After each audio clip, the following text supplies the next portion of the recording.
Hello and welcome to everyone listening to the Written in Melanin podcast, the place where you come to get your weekly dose of melanated creativity. I'm your host, CM Lockhart, an author of fantasy books featuring Black girls who aren't all that nice, and the owner of the Melanin Library, an online database of books written by Black authors. And in this space, I share with you everything I've learned on my journey as a Black and indie author. I'm glad you're here. And today we are here for part 2 of the conversation that I had with Demetrius Frazier. So I'm not going to go into his bio. I'm just going to assume that you were one of those wise people who listened to part 1 and now you're coming straight to part 2. So that being said, there were a couple of things that we didn't cover that I really do want to spend a little bit more time on. One being that please assume that if you're listening to this, I'm speaking directly to you. Assume that we are not going to read your books, that whoever you are telling your book about, they are not in fact going to read your book. They are not interested because before you start talking to them, 9 times out of 10, they did not know that your book existed. It was not on the TBR. So please be succinct in how you tell people about your books. It's one of the things that really helps with your marketing, especially if you are participating in a fair or if you are selling your book directly, or if you're just trying to get people to go to the evil Amazon to buy the book. You know what helps? Being able to tell people what the book is about so that they can decide whether or not they want to follow through on that. But I wanted to finish that thought up because I didn't get to say it in part 1 before we ran out of time. I like the evil part on the Amazon part. I like that. Oh, yeah. I mean, the thing is, I understand that Amazon in 2024 is like a necessary evil because it makes life convenient for people in so many ways that, you know, most people would not be able to survive without it, honestly, just where they are, because even where we're at, there are certain things that are just not available, like to go in store and purchase, even if we wanted to. So I appreciate that. But also when it comes to books, no, from a reader standpoint, no, because like go to a bookstore and get it, right? Even if you are going to order it online from a bookstore. I mean, if you're going to order it online, get it from any bookstore because you're also supporting them financially and you're not going to read it. You're not going to read it today. I don't care if you get same day delivery. You are not going to read that book today. So stop lying to yourself and support an indie bookstore. Great. Glad we established that. But for the Melanin Library, you know, the Melanin Library links to Amazon because they have such a wide affiliate program, and basically they have every book known to man on the website, essentially. And so it makes it convenient for a database. But I think I've talked to you about this before. One of the things that I would love to do in the future is to actually link to indie bookstores for people to get their books. But, you know, a lot of indie authors only have their book available on Amazon. Right. So I think if we can get to the point where more independent authors have their books available elsewhere other than Amazon, we can make that work. But I think a lot of people choose the easy route to go through Amazon, which, right or wrong, I understand it. So I get why Amazon is the natural gravitation, but it's a long term, it's not the best option. No, not if you really want to have a career. And I'll also say with the caveat, unless you write romance, it's really not super feasible in the long term, especially if your books are not in Kindle Unlimited on top of that. But that's a whole other that is not a short podcast episode. No, there's a lot of nuance to that. But I will say this, if you are listening to this, I will let you know that one of the things that Amazon had going for it is that it was free to sign up.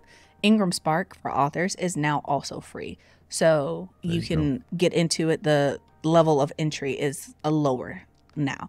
There are some trade-offs, but you know, win some, lose some. Have your book available. There's no perfect solution because both of them are out to make money. So you're not going to have the easiest time with any one of them. So it's going to be work. Oh, yeah.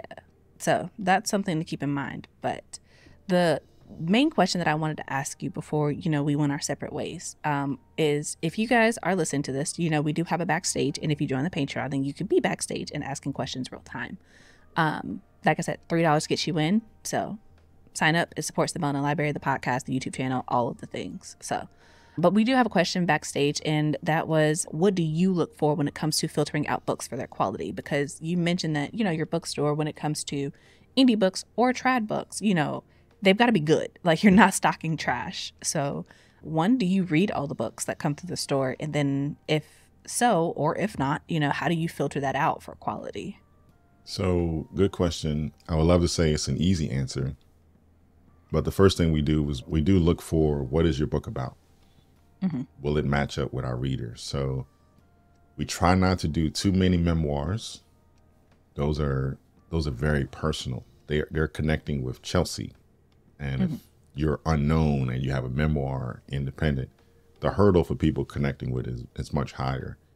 I don't get a chance to read everything. So that's why blurbs, that's why recommendations by podcasters, bloggers matter.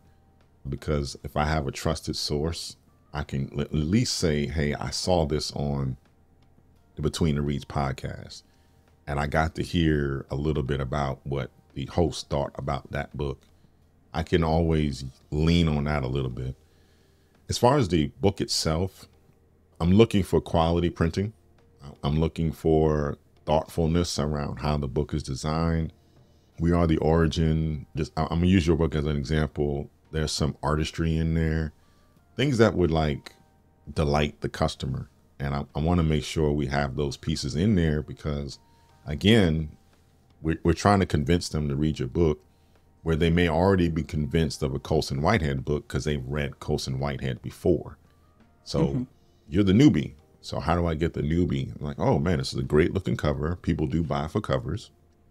This is in my genre. So that book has to be well defined and has a really good blurb because they flip the book over.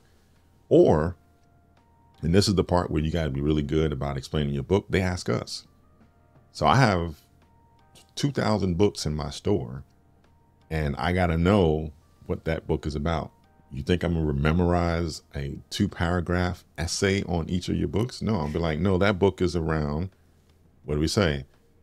About people that are not all that nice. And they get that. And they're like, oh, okay. So this is not the lucky go nice fairy, right? They're the fairy godmother and they just tapping people, making everything special with pixie dust. No, none of that at all, actually. There's people dying, people getting sent to the gods, and your main character that you may be rooting for is a bad person. Like, it could be that, right? Like, oh, I'm in, right? I can tell that story because I don't have to know every little nuance of the book. A mystery is really good for those. Romance is really good for those, where I can get that good one-liner that makes that book stand out from another. So if you can't tell me that, if you can't present me a good book, you don't even have to present it in a physical form. If you can, show me your PDF or something like that. I know books cost money. If you can't tell me, where I get your book, Amazon can't be one, then all of those things work against you. But again, I think sometimes authors have a problem with this interaction. And so they get nervous, they fumble through it, whatever. They haven't rehearsed it, haven't said it enough. And so this becomes hard, right? I can't help you. And I'm like, maybe you should try being on social media more because that'll give you a way to practice it. Yeah. Maybe you should try being in author chats. I can't tell you how to be an author. I can't tell you how to promote your book because I don't have one. I'm not a writer. I'm not trying to demean or diminish anything that you've done. I just know that I've seen it done well and you're not doing it well right now and it's not working for me. So give me the tools and things that can help me get in. So that's where when I say I filter people out, if they're not hitting on those pieces, it doesn't work. It doesn't work. And that to me makes sense because I feel like to a certain extent, and this may be an unpopular opinion, so I am prepared for that, right? But I feel like to a certain extent, indie authors kind of get comfortable with being like, oh, I'm indie, I can do what I want. And it's just like, that's absolutely true.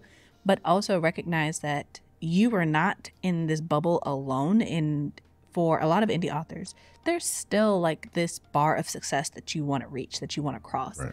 And in order to do that, you have to be able to navigate these spaces and be able to do them well, because there are still going to be people, who are going to be, on the other side. Because like you're going to meet booksellers, you're going to meet librarians, you're going to meet podcasters, you're going to meet people who you recognize intrinsically.